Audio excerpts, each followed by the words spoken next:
하나님 말씀 사도행전 4장 32절부터 35절입니다. 같이 읽습니다. 믿는 무리가 한 마음과 한 뜻이 되어 모든 물건을 서로 통용하고 자기 재물을 조금이라도 자기 것이라 하는 이가 하나도 없더라. 사도들이 큰 권능으로 주 예수의 부활을 증언하니 무리가 큰 은혜를 받아 그 중에 가난한 사람이 없으니 이는 밭과 집 있는 자는 팔아 그 판 것의 값을 가져다가 사도들의 발 앞에 두매 그들이 각 사람의 필요를 따라 나누어 줌이라. 아멘. 아멘. 오늘은 교회의 돌봄에 관한 말씀을 나누도록 하겠습니다. 돌본다라고 하는 말이 예를 들면 건강을 예를 들면 건강한 상태를 유지하게 하고 혹은 증진시키고 건강을 잃은 사람은 치료해 주는 것, 그게 이제 돌본다는 말의 뜻입니다. 경제적인 측면에서 본다면 그 사람의 경제 생활이 유지되게 하고 혹은 조금은 더 증진되게 하고 극단적인 가난을 경험할 때는 최소한의 생계와 생활이 될 수 있도록 도와주는 일들, 이런 것을 우리가 돌봄이라고 하죠. 이런 맥락에서 볼 때 근본적으로 하나님께서는 우리의 모든 것을 돌보시는 분이죠. 우리의 몸과 마음과 영혼 전체의 안전과 안녕이 유지되게 하시고 증진되게 하시고 치료하시는 분이기 때문에 하나님은 우리의 모든 필요를 돌보시는 분이 맞습니다. 그것을 위해서 하나님은 자기 아들을 세상에 보내셨고 하나님의 아들 예수 그리스도는 우리를 돌보기 위해서 자기의 목숨을 버리셨죠. 성령께서는 하나님께서 예수 그리스도를 통해서 이루신 위대한 구원의 은혜를 우리에게 실행하시는 분이죠. 따라서 성부, 성자, 성령 하나님은 우리를 돌보시는 분이라 할 수 있습니다. 우리의 육체, 우리의 인격, 우리의 영혼까지 돌봐 주시는 분이죠. 바로 그런 맥락에서 볼 때 예수의 몸인 교회는 또 예수님을 믿고 따르는 사람은 돌봄의 영성을 가지고 있습니다. 또 돌봄의 영성이 있어야만 하죠. 이것을 공동체적으로 하는 일, 돌보는 일을 공동체적으로 하는 것, 이것을 우리는 교회의 돌봄이라 말을 할 수가 있습니다. 교회의 모범 혹은 교회의 표준이라고 할 수 있는 교회가 예루살렘 교회죠. 그것은 지구상에 등장한 최초의 교회, 가시적으로 등장한 최초의 교회이기 때문이기도 하고요. 그 교회가 성령으로 충만해졌을 때 어떠한 삶을 살았는지를 성경이 기록하고 있기 때문에 그렇습니다. 그래서 우리는 예루살렘 교회를 통해서 교회의 돌봄이 무엇인지를 볼 수 있고 배울 수가 있습니다. 예루살렘 교회와 그 성도들은 어떻게 살았을까를 아주 집약적으로 요약한 것이 오늘 사도행전 4장 32절부터 35절입니다. 그리고 또 한 구절이 있는데 5장 12절부터예요. 5장 12절 보면 사도들의 손을 통하여 민간의 표적과 기사가 많이 일어나매 믿는 사람이 다 마음을 같이 하여 솔로몬 행각에 모이고 그 나머지는 감히 그들과 상종하는 사람이 없으나 백성이 칭송하더라. 이것이 이제 예루살렘 교회에서 보여주었던 공동생활이었습니다.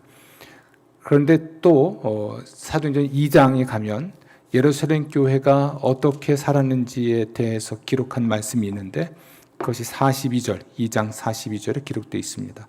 그들이 사도의 가르침을 받아 서로 교제하고 떡을 떼며 오로지 기도하기를 힘쓰니라. 43절, 사람마다 두려워하는데 사도들로 말미암아 기사와 표적이 많이 나타나니 믿는 사람이 다 함께 있어 모든 물건을 서로 통용하고 또 재산과 소유를 팔아 각 사람의 필요를 따라 나눠주며 날마다 마음을 같이하여 성전에 모이기를 힘쓰고 집에서 떡을 떼며 기쁨과 순전한 마음으로 음식을 먹고 하나님을 찬미하며 온 백성에게 칭송을 받으니 주께서 구원받는 사람을 날마다 더하게 하시니라. 적어도 요 세 구절은 2장과 4장과 5장에 있는 요 세 구절은 예루살렘 교회가 어떠한 공동체였는지, 또 예루살렘 교회 성도들은 어떻게 살았는지를 보여주는 구절이에요. 몇 가지 특징이 있을 수 있지만 그 중에 아주 독특한 또 중요한 특징 중에 하나가 서로를 돌보았다라는 겁니다. 그러니까 은혜를 받은 사람들, 사도행전 2장으로 본다면 2장 41절도 그렇게 되어 있죠. 그 말을 받은 사람들은 세례를 받음에, 그러면서 42절 그들이 사도의 가르침을 받아, 이렇게 되어 있습니다. 그 말을 받았다라는 말은 이제 은혜를 받았다는 뜻입니다. 예수를 믿고 구원받았다는 뜻이고요. 또 44절 말씀 보면 43절, 44절 사람마다 두려워하는데 사도들로 말미암아 기사와 표적이 많이 나타났어요. 그래서 믿는 사람이 다 함께 있어라고 되어 있죠. 은혜 받은 사람들, 그래서 믿음을 갖게 된 사람들이란 뜻입니다. 4장으로 넘어와도 마찬가지로 기록이 되어 있어요. 4장 31절 보면 빌기를 다함에 모인 곳이 진동하더니 무리가 다 성령이 충만하여 담대히 하나님 말씀을 전하니 32절 믿는 무리가 한 마음과 한 뜻이 되어 이렇게 되어 있죠. 성령 충만해지고 또 예수를 믿게 되었을 때 이제 그런 은혜를 받은 사람들이 모였다. 33절 사도들이 큰 권능으로 주 예수의 부활을 증언하니 무리가 다 큰 은혜를 받아 그 중에 가난한 사람이 없었다. 이렇게 표현되어 있습니다. 그러니까 예루살렘 교회에서 은혜를 받은 사람들은 교회가 되었고 이런 뜻이죠. 모였다. 한 마음과 한 뜻이 되었다. 믿는 사람들이 모였다. 교회가 되었다는 뜻입니다. 나 홀로 신앙인은 없는 거죠.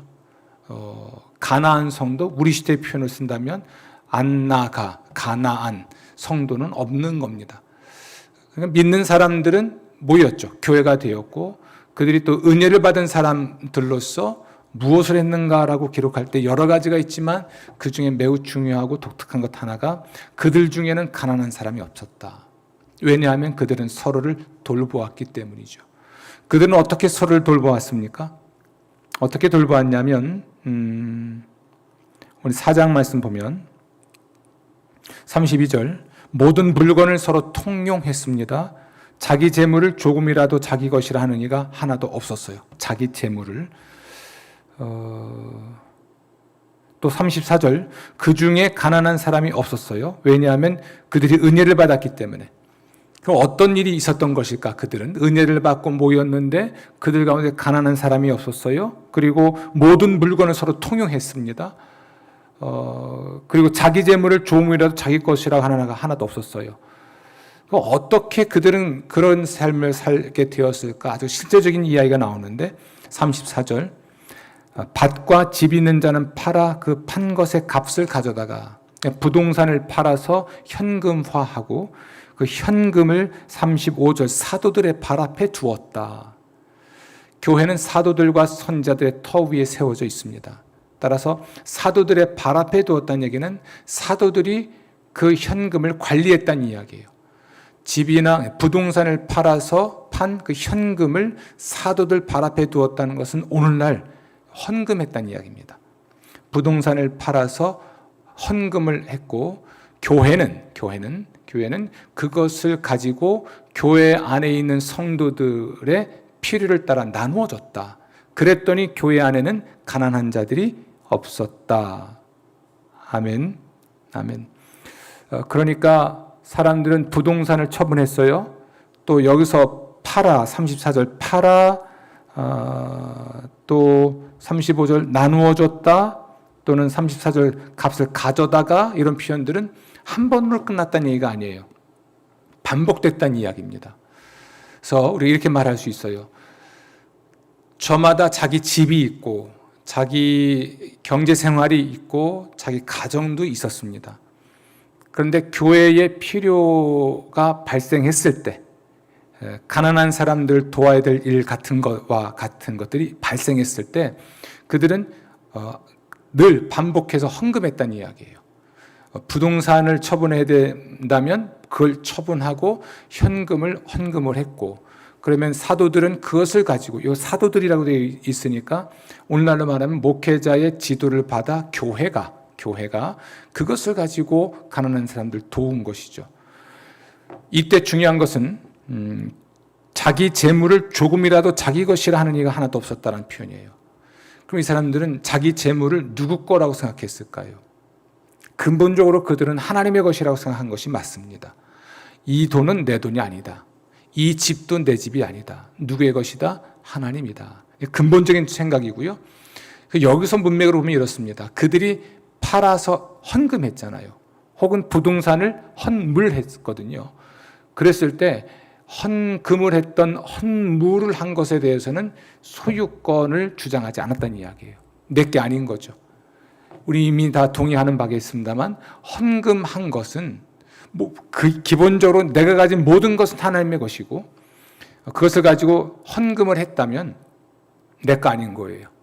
그것은 교회의 것이고 하나님의 것이고, 교회는 목회자의 지도를 따라 그것을 가지고 지출을 해서 교회 안에 가난한 사람들 도왔다는 것이죠. 매우 중요한 표현입니다. 그리고 한 번 딱 팔아서 모든 재산을 다 집어넣고 이단들처럼 저기 산골짜기 들어가가지고 공동생활했다 이런 얘기가 아니에요. 각자 자기 집에서 가족과 함께 살다가 교회 안에 어려운 사람이 발생했으면 헌금을 해서, 우리 시대로 말하면 특별 헌금일 수도 있고 일상적인 헌금일 수도 있죠. 헌금을 해서 그것을 가지고 도와줬던 것이죠. 어떤 사람들은 교회에서 헌금을 이야기하고 때로는 11조를 이야기하면 세속화됐다, 또 만모니즘, 물질을 숭배하고 있다, 그 기복주의 신앙이다 이런 얘기를 자꾸 비판하는데 그건 그분들 이야기고요. 저는 아무리 봐도 성경에서 11조가 중단됐다는 기록을 본 적이 없습니다. 구약에서는 있었지 신약에는 없었다. 이건 전혀 제가 발견하지 못했습니다. 예수님도 11조를 하라고 하셨습니다. 마음을 다해서 온전한 마음으로 하라고 하셨지 11조를 하지 말라고 하신 일이 없습니다. 또 사도 바울이 연보, 그러니까 어려운 교회들을 돕기 위한 모금 활동을 할 때에도 그들의 수입에 비례하여 또는 자신의 재산에 비례하여 모금을 해왔던 일이 있거든요. 이런 전통을 보면 11조는 이어졌고요. 그리고 교회가 선교를 위해서든 구제를 위해서든 자금이 필요할 때 성도들은 자발적으로 은혜를 받은 그 은혜의 표현이었던 것이죠. 받은 은혜가 있는 까닭에 또한 은혜를 나누는 사람들로서 그것을 기꺼이 교회에 헌금을 한 것이죠. 대표적인 예가 36절입니다. 구불에서 난 레위족 사람이 있으니 이름은 요셉이라 사도들이 일컬어 바나바라 하니 그가 밭이 있음에 팔아 그 값을 가지고 사도들의 발 앞에 두었다. 그리고 이 사람은 모든 밭을 다 팔았느냐? 아닙니다. 밭이 있었는데 그 중에 일부분을 판 것이죠. 그것을 사도들의 발 앞에 두었다. 매우 중요한 표현이에요. 발 앞에 뒀다는 얘기는 사도들이 그것을 처분할 수 있는 권한을 가졌다는 이야기인데, 오늘날로 말하면 교회이고 또 교회가 목회자의 지도를 받아 그 돈을 운영하는 그런 체제인 것이죠. 또 아나니아나 삽비라가 거짓말을 한 것은 문제가 되었지만 그들도 그들의 소유를 팔아서 그 값을 5장 2절 사도들의 발 앞에 두었다고 되어 있습니다.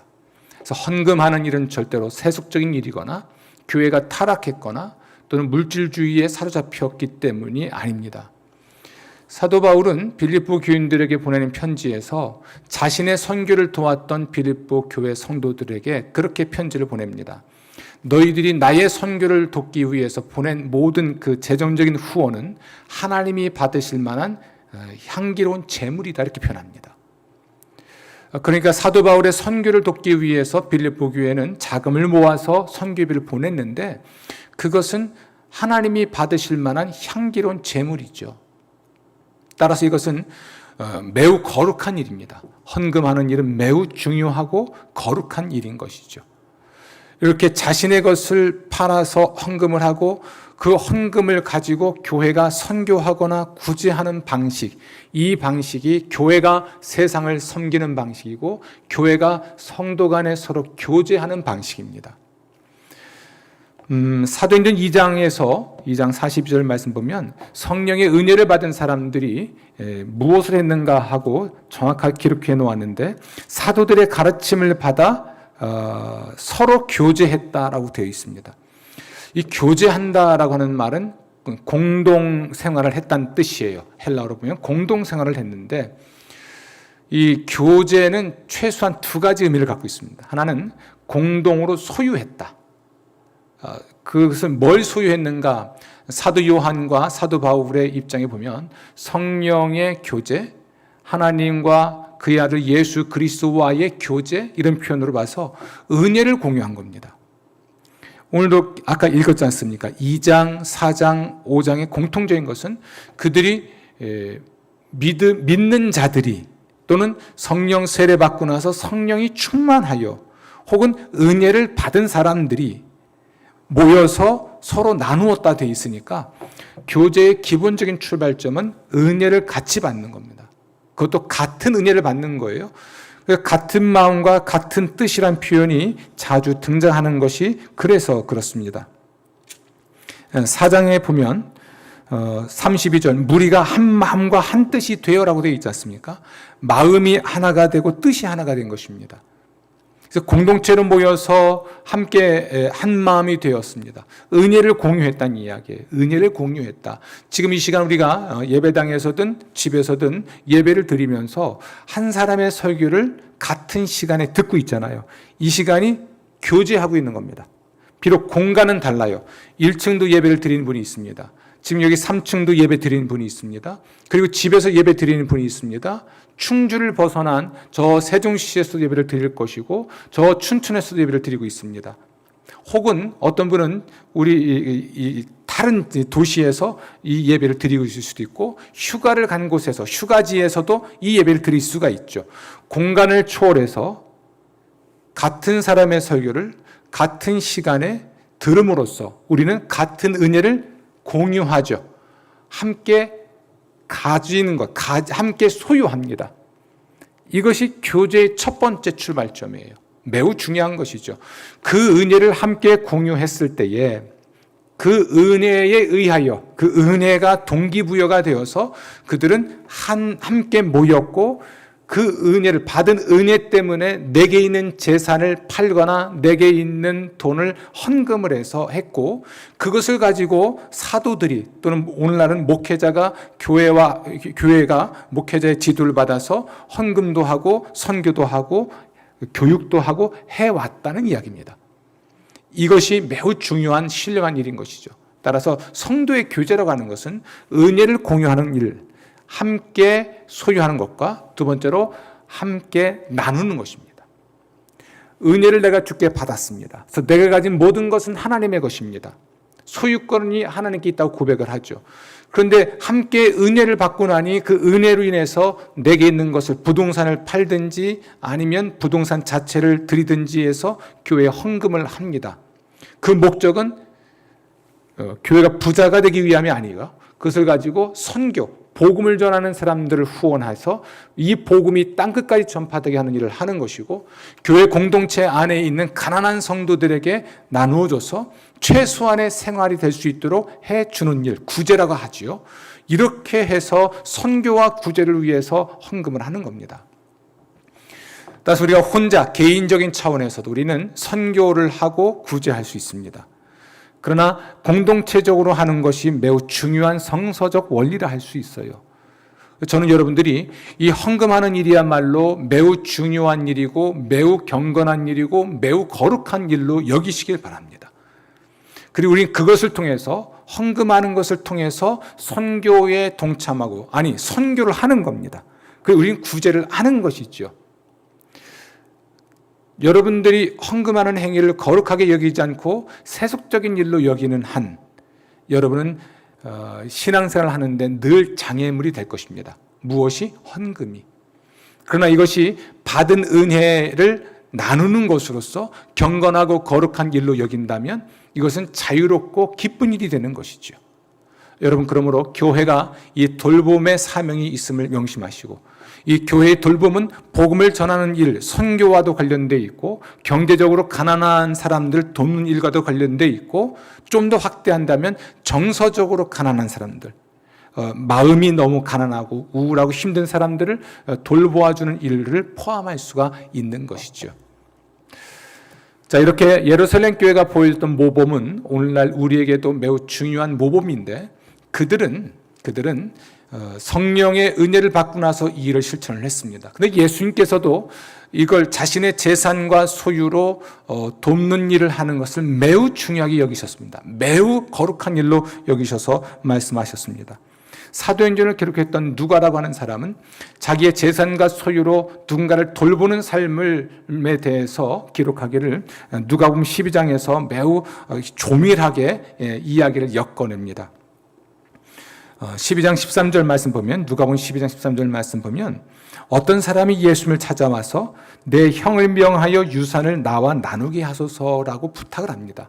그 당시에 사람들은 유산 상속의 문제가 발생하면 랍비로 일컬어지는 사람을 찾아가서 조언을 구하고 중재를 요청했었거든요. 그래서 이 사람이 예수님을 찾아와서 형이 재산을 또는 유산을 독차지한 문제로 인해서, 아니면 부당한 양을 본인이 가져간 문제로 인해서 좀 중재해 주길 요청한 것이죠. 예수님께서 이 말씀을 듣고 중재를 하셨겠고요. 그때 매우 중요한 말씀을 하시기를 탐욕을 또는 탐심을 물리치라라고 권면을 합니다. 뭘 물리치라? 탐심을 물리치라. 탐심을 물리치라라는 말씀을 하시면서 비유로 그 탐심의 문제를 다뤄줍니다. 그것이 16절부터 기록되어 있어요. 그리고 바로 이어서 무엇을 먹을까, 입을까, 마실까를 염려하지 말라는 말씀을 덧붙이십니다. 예수님께서는 탐심을 물리치라는 말씀을 하시면서 비유 하나를 말씀하셨는데, 그 비유의 핵심은 하나님께 대하여 부요한 자가 되라라는 것입니다. 자기에 대하여 부요한 자가 되지 말고 하나님께 대하여 부요한 자가 되라.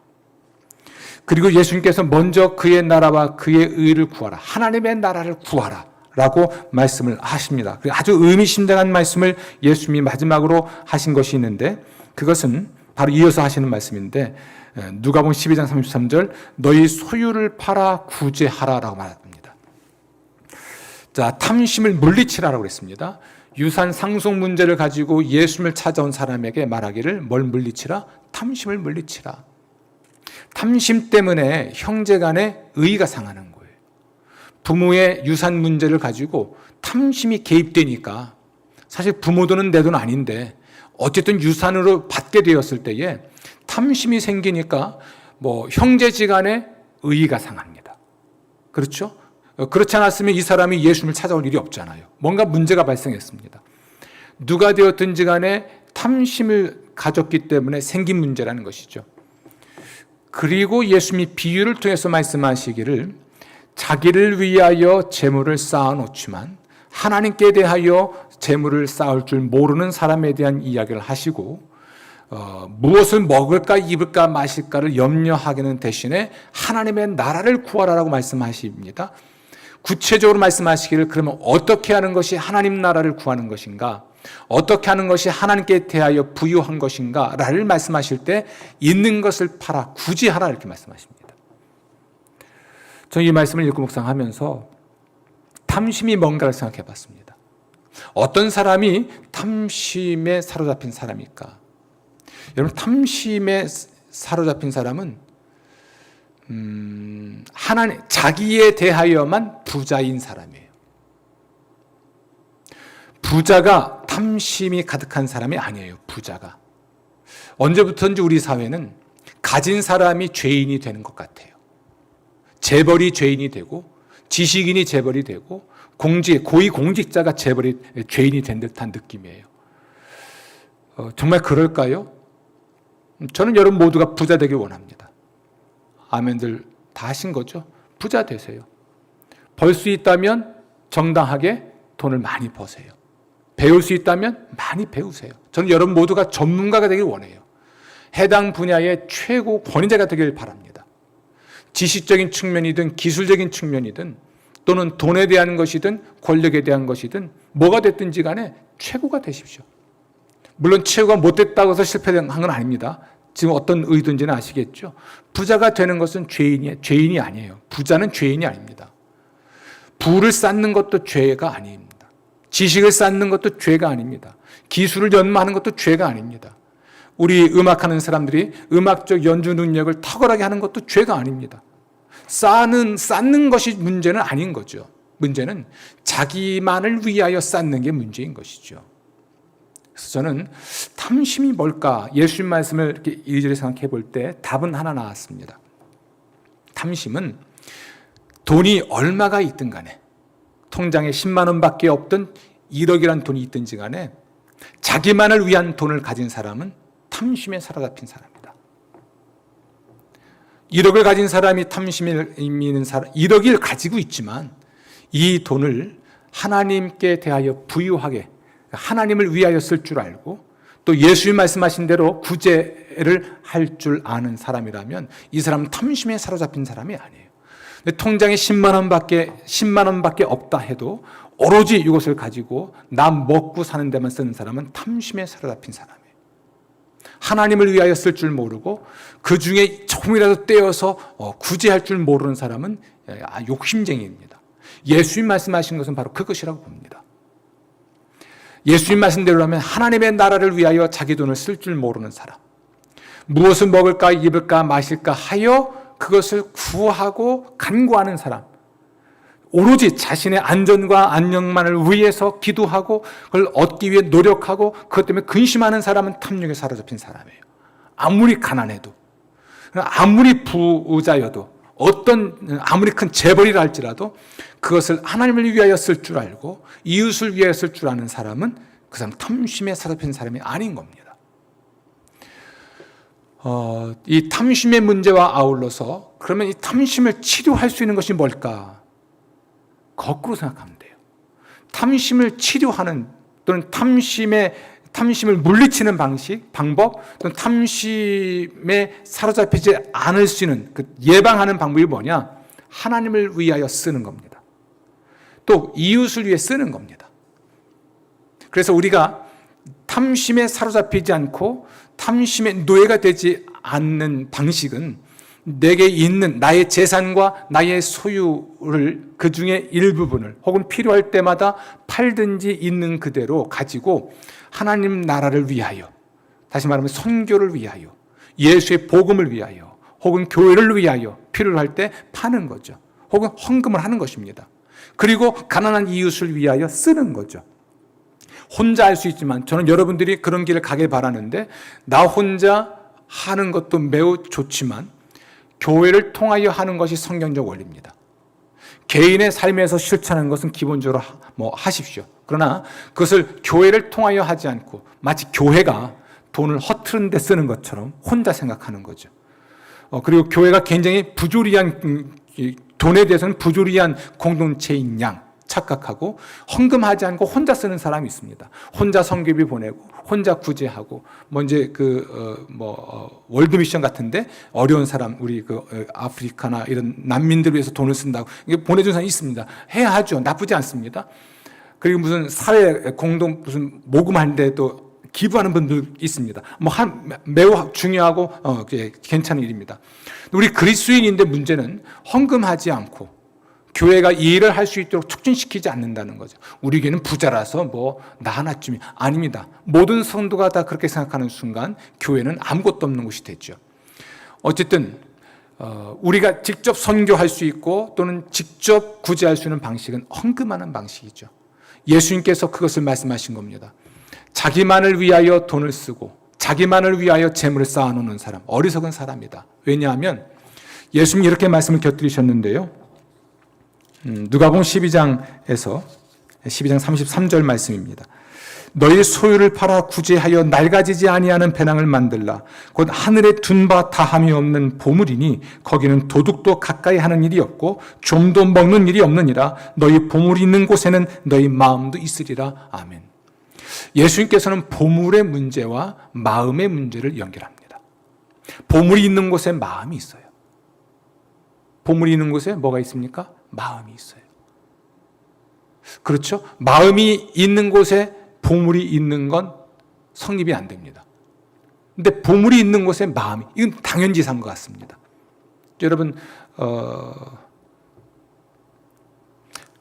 1억이라고 하는 돈, 현금을 여러분이 받았다고 생각해 보세요. 이걸 집에 놓고 왔다 갔다 할 수 있습니까? 들고, 저는 그래요. 이 새가슴이라. 1억이라는 돈은 집에 놓을 수가 없어요. 어쩌면 가장 안전한 것이 집이기도 한데, 한 번도, 지난 살아오는 50년 동안 도둑 맞아본 적도 없는 사람이 혹시 도둑 맞을까봐 집에 못 놓죠. 갖고 나오는 것도 조심스럽습니다. 그래서 뭔가를 막 싸야 돼요. 숨겨놔야 되고. 그리고 얼른 은행 가가지고 얼른 입금시켜버립니다. 그게 보물이 있는 것에 자꾸 마음이 가요. 주님께서는 땅에 쌓는 보물과 하늘에 쌓는 보물 이야기를 누가복음 12장에서 하신 겁니다. 땅에 보물을 쌓아두면 마음이 땅에만 있는 거예요. 그런데 땅에 쌓는 보물은 예수님에 의하면 다함이 없죠. 그러니까 땅에 쌓는 건 다함이 있습니다. 끝이 있어요. 어떻게 끝을 보는가? 도둑이 가져갈 수 있어요. 그리고 내가 관리를 못해서 잃을 수도 있습니다. 그 당시에 화폐가 이렇게 녹이 쓰는 것으로 화폐를 만들고 좀이 쓰는 것으로 화폐를 만들었었나 봐요. 동록, 구리에 드는 녹이잖아요. 녹이 슬어서 못 쓰게 되거나 물에 젖어서 못 쓰는 경우도 있는 거죠. 그 당시에 화폐가 그렇습니다. 그러니까 이건 자기가 관리를 못하면 잃어버리는 것이고, 그리고 녹 쓰는 것은 관리를 또 못해서 녹도 쓰지만 내가 어떻게 할 수 없는 상황에서 못 쓰게 됐죠. 결정적으로 주님 말씀하시는 것은 죽으면 그건 누구 거 되겠냐는 겁니다. 내가 죽으면 내 돈, 내 집 누구 거 될까요? 모르겠지만 적어도 내 건 아니에요. 죽으면 적어도 내 건 아닙니다. 그런데도 우리는 천년만년 이 땅에서 살 것처럼 땅에만 쌓아두는 것이죠. 그러면서 우리 예수님께서는 마음을 하늘에 두라 합니다. 하늘에 보물을 쌓으라고 하는 것이죠. 그것은 다함이 없다. 거긴 도둑도 없고 좀 또는 녹 쓰는 일도 없고, 따라서 그것이 영원하다고 말하는 것입니다. 어떻게 우리는 하늘에 쌓을 것인가? 그것은 하나님을 위하여 쓸 때, 하나님 나라를 위하여 쓸 때, 또 그것이 또 어떤 방식으로든 이웃을 위해서 쓸 때, 그것이 하늘의 보물을 쌓게 되는 것이고, 하늘에 쌓인 이 보물은 도둑이 훔쳐갈 수도 없고 좀이나 녹이 쓸 수도 없어서 영원하다 말씀하십니다. 이것이 우리에게 주는 메시지는 하나님이 그러한 행위를 기억하시고, 또 그렇게 우리가 구제할 때 썼던 돈이나 선교를 위해서 썼던 돈, 복음을 위해서, 교회를 위해서 했던 모든 이 헌금과 헌금을 통한 구제와 선교에 촉진시켰던 이 모든 일에 대해서 하나님이 기억하시고, 중요한 건 그것이 내 몫이 된다는 것이죠. 세상에 쌓은 것은 내 것이 안 돼요. 그러나 하늘에 쌓은 것은 세상에서나 하늘에서나 내 것이 되는, 하나님이 주시는 기업, 하나님이 주시는 축복이라고 볼 수가 있죠. 이렇게 볼 때 여러분, 하늘에 보물을 쌓는 방법은 매우 단순합니다. 헌금하세요. 헌금을 통해서 교회가 선교하게 하세요. 헌금을 통해서 성도가 구제하게 하세요. 교회가 구제하게 하세요. 여러분이 이 일을 해나갈 때 하나님은 그러한 여러분을 기억하시고 여러분의 경제생활, 여러분의 필요한 것들을 돌봐 주신 줄로 믿습니다. 어떤 사람은 이런 이야기를 할 때마다 강제라는 말을 씁니다. 그것이 강요고 강제라면 하나님이 여러분에게 강제하십니다. 11조 해라. 또 예수님께서 여러분들에게 아주 강조하십니다. 예수님 말씀이시잖아요. 그리고 성령께서 여러분에게 강제하시는 겁니다. 사도행전 2장, 4장, 5장에 나와 있는 예루살렘 교회의 아름다운 행동은 성령 역사로 인하여 은혜를 받았을 때 비롯된 행동이거든요. 성령의 역사로 은혜 받은 사람의 삶의 결과입니다. 은혜 받은 그 결과가 무엇입니까? 헌금하는 거였어요. 물론 여러 가지가 있죠. 함께 모여서 말씀을 듣고 배우고 찬양하는 예배를 드리는 은혜를 공유하는 일도 있었고, 그러나 헌금을 통하여 교회가 선교하고 구제하게 하는 일도 했습니다. 복음을 전하는 일도 직접 했지만, 직접 전도도 했지만 이 일을 해왔던 것이죠. 그러므로 말라기서에 나와 있는 11조에 대한 명령과 약속이 있듯이 헌금에 대한, 누가복음에 나와 있는 대로 헌금에 대한 하나님의 약속과 축복이 있고, 사도행전에 나와 있는 대로 헌금을 통해서 선교하고 구제하는 일에 대한 하나님의 약속과 축복이 있는 것입니다. 하나님이 이런 일을 하는 사람을 돌보시는 것이죠. 아멘. 우리는 헌금 자체를 세속적인 일로 여기는 세속화된 생각에 매몰되어 있는지도 모릅니다. 이 문제가 매우 중요하고 심각한 까닭에 어쩌면 사도 바울은 이런 권면을 했는지도 모릅니다. 돈을 사랑하는 것이 모든 악의 근원이다. 많은 사람들이 이것을 탐냄으로써, 돈을 탐냄으로써 미혹을 받아 믿음에서 떠나 많은 근심으로 자기를 찔렀다. 자멸했다는 얘기입니다. 돈을 탐을 내서 그것 때문에 미혹을 받는 거죠. 돈이 탐나니까 어떤 유혹을 받았고, 유혹에 넘어가서 결국은 도둑질을 하든 사기를 치든 부당한 방법으로 돈을 소유하려고 했고, 그러면서 믿음도 떠나게 되고 결국 자멸하는 길을 갔다는 이야기입니다. 무엇 때문에? 돈에 대한 욕심을 냈기 때문에. 돈을 사랑하는 것이 모든 악의 근원이라는 것입니다. 탐심이 모든 악의 근원이 되듯이 돈을 사랑함이 모든 악의 근원인데, 이것 때문에 믿음을 떠나게 되고 스스로 자멸하게 되었단 말을 사도 바울이 합니다. 돈이라는 것은 마귀가 쓸 수 있는 최고의 무기가 될 수도 있습니다. 본래 돈은 우리가 살아갈 수 있도록 하나님이 주시는 선물인데, 마귀는 인간의 부패한 본성을 자극해서 돈을 사랑하게 합니다. 돈을 사랑한다는 것은 다른 게 아니에요.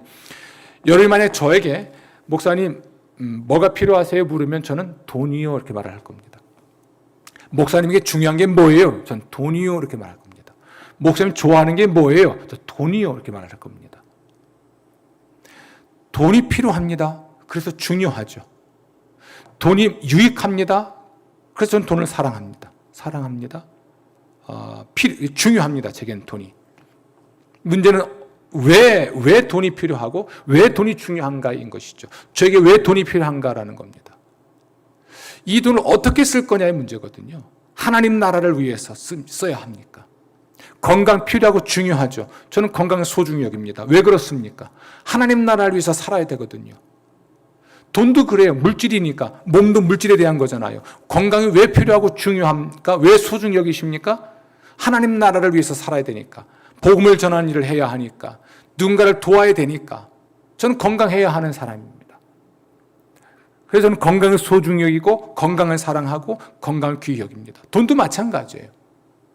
권력은 어떻습니까? 지식은 어떤가요? 음악적 재능과 같은 것들은 어떤 건가요? 최고가 되십시오. 최고의 연주가 되십시오. 가질 수 있다면 권력을 가지십시오. 사회적 영향력을 키워가십시오. 그러나 그것을 자기만을 위해서 쓰지 마십시오. 하나님 나라를 위해서 쓰십시오. 하나님을 위하여 돈을 버십시오. 전에 한동대학에서는 그런 얘기 했지 않습니까? 공부해서 남주자. 사업하는 사람은요, 돈 벌어서 남주자. 참 어리석은 캐치프레이즈죠. 돈 벌면 나를 위해 써야죠. 날 위해 돈을 벌고 돈 벌어서 나를 위해 써야죠. 그럼 돈 벌어서 이웃에게 주고 돈 벌어서 선교에 쓰는 것이죠. 돈을 버는 목적, 지식을 얻는 목적, 이런 재능과 이런 기능을 익히는 목적, 사회적 영향력을 키우는 목적, 정치를 하는 목적, 권력을 갖고 싶은 이유, 이것이 명확해야 됩니다. 하나님 나라를 위하여, 하나님을 위하여. 그것이 구제로 표현되어 있습니다만 사회적으로 경제적으로 어려운 사람을 돕는 이 구제하는 일은 물론이고 정서적인 필요가 있는 사람들을 돕는 이 돌봄을 위해서 돈 벌어야죠. 문제는 자기만을 위한 돈, 자기만을 위한 권력, 자기만을 위한 기술, 자기만을 위한 기능이 될 때 문제가 됩니다. 우리가 밥 먹고 살기 위해서 우리 미애 전사님이 이걸 건반을 잘 연주하는데 먹고 살기 위해서 건반 연주할 수 있습니다. 얼마든지 그럴 수가 있죠. 그러나 먹고 살기 위해서 연주는 하는데 교회에서는 연주를 안 한다. 저는 모순이라고 봅니다. 가장 아름답게 연주해서 가장 아름답게 하나님을 찬양할 수 있도록 성도들을 도울 수 있잖아요. 그런데 오로지 나의 사회적 지위나 직업을 위해서는 연주를 하는데 교회에서 연주할 줄 모른다면 모순이 있죠. 왜 그는 최고가 됐을까? 그는 왜 최고의 연주자일까? 그는 왜 최고의 부자일까? 그는 왜 최고의 권력자일까? 이것을 깊이 생각해 봐야 돼요. 방향, 목적에 문제가 있는 것이죠. 교회가 돌보는 공동체가 맞습니다. 그런데 교회는 어떻게 이 돌봄을 실천할 수 있는가? 여러분의 헌금, 여러분의 헌신을 통해서 이루어집니다. 재능 기부란 말을 쓰죠. 우리는 재능을 기부하지 않습니다. 재능을 드립니다. 재능을 헌납하는 거죠. 하나님께 드리는 것이죠. 헌물, 물건, 부동산 드리는 겁니다. 헌물하죠. 그 다음에 헌금, 돈을 드리죠. 몸을 드립니다. 헌신하죠. 이것을 통해서 우린 더불어 함께 공동체 안에 있는 사람들의 필요를 돌보고 교회 밖의 세상의 필요를 돌보는데 영적 필요를 돌보기 위해서 우리가 선교비를 보내고 또 경제적인 필요를 돌보기 위해서 우리가 교회 안에 구제를 하고 장학금을 주는 것입니다. 이것의 재원 마련, 이것은 하나님의 은혜가 있을 때 가능해집니다. 오늘 말씀을 계속 보면 은혜 받은 사람이 할 일이더라고요. 은혜 받은 사람들. 하나님의 은혜 받은 사람들은 받은 은혜를 나누는 줄 알아요. 그러니까 은혜를 받았으니 은혜를 베풀 줄 알아요. 하나님의 은혜가 있어야 합니다. 그래서 사도행전 2장도 성령 세례받고 성령 충만해졌을 때에 성령에 의하여 심령이 격동되니까 은혜를 나누고 싶은 것이죠. 4장도 그래요. 모여서 함께 기도하고 성령 충만해지니까 그 은혜 때문에 내 것을 팔아서 교회에 헌금하고 교회는 그것을 가지고 가난한 자를 도왔기 때문에 교회 안에 핍절한 자, 그러니까 굶어 죽는 사람은 없었다는 말이에요. 누군가를 부자로 만들었다는 것이 아니라 굶어 죽는 사람은 없었다는 이야기죠. 냉정하게 보면, 아니 정확하게 보면 하나님은 돌보시는 분이잖아요. 하나님 우리 인류의 영적 그리고 우리 인격적 그리고 육체적인 구원을 위해서 자기 아들을 내주셨잖아요. 예수님은 우리의 온전한 구원을 위하여 영과 혼과 몸의 온전한 구원을 위하여 자기 목숨을 내주셨잖아요. 성령께서는 우리의 온전한 구원을 위해 아들 예수를 말미암는 구원을 우리 한 사람 한 사람에게 실행하시는 위해서 분주히 움직이시잖아요. 우리가 정말 내 것을 나눌 수 있다면 그분은 하나님을 닮은 사람이에요. 또 우리가 하나님을 닮음을 훈련할 수 있는 방식은 내 것을 나누는 것입니다. 따라서 여러분, 가장 실제로 표현하면 여러분의 돈 헌금하세요. 모든 걸 다 하라는 건 아닙니다. 아까 말씀드렸죠. 필요가 있을 때 그때 팔아서 헌금하거나 헌물했습니다. 그렇게 그때 반복적으로 하는 것이니까요. 11조는 비롯해서 교회와 복음을 위한 헌금을 하기를 중단하지 마십시오. 그것이 여러분이 받은 은혜의 척도가 될 수도 있지만 그것이 하늘에 여러분이 보화를 쌓고 그것을 통해 복을 받을 수 있는 길도 되지만 그것을 통해서 복음이 전파되고 그것을 통해서 어려운 사람들이 위기를 극복할 수 있게 되는 것입니다. 이 일을 함께 하십시오. 교회의 돌봄은 그러므로 거룩한 일이고 하나님을 닮은 일이 될 것입니다. 함께 할 때 우리는 함께 기쁨을 누리고 더 나은 세상을 만들어갈 수 있게 될 줄로 믿습니다. 성도 여러분, 하나님은 돌보시는 분입니다. 우리를 돌보신 분이죠. 교회는 또한 예수님의 제자들로서 이 돌봄을 실천해야 하겠습니다. 성령께서 여러분을 격동할 때에 순종해서 하나님의 일을 이뤄내시는 여러분 되시고 하늘 복 땅의 복을 받아 누리시기를 주의 이름으로 축원합니다. 기도하겠습니다. 오늘 저희들이 하나님의 은혜를 알고 우리가 또한 은혜를 나누는 삶을 살게 하시니 감사합니다. 복된 삶이 되도록 도와주옵소서. 성령님, 저희들이 은혜를 늘 경험하게 하시고 그 은혜를 또한 나누고자 하는 사람들이 되도록 만들어 주옵소서. 주님의 뜻을 우리 안에서 이루시고 우리를 통하여 더 많은 사람들을 이롭게 하시는 주님을 찬양하오며 예수님 이름으로 기도합니다. 아멘.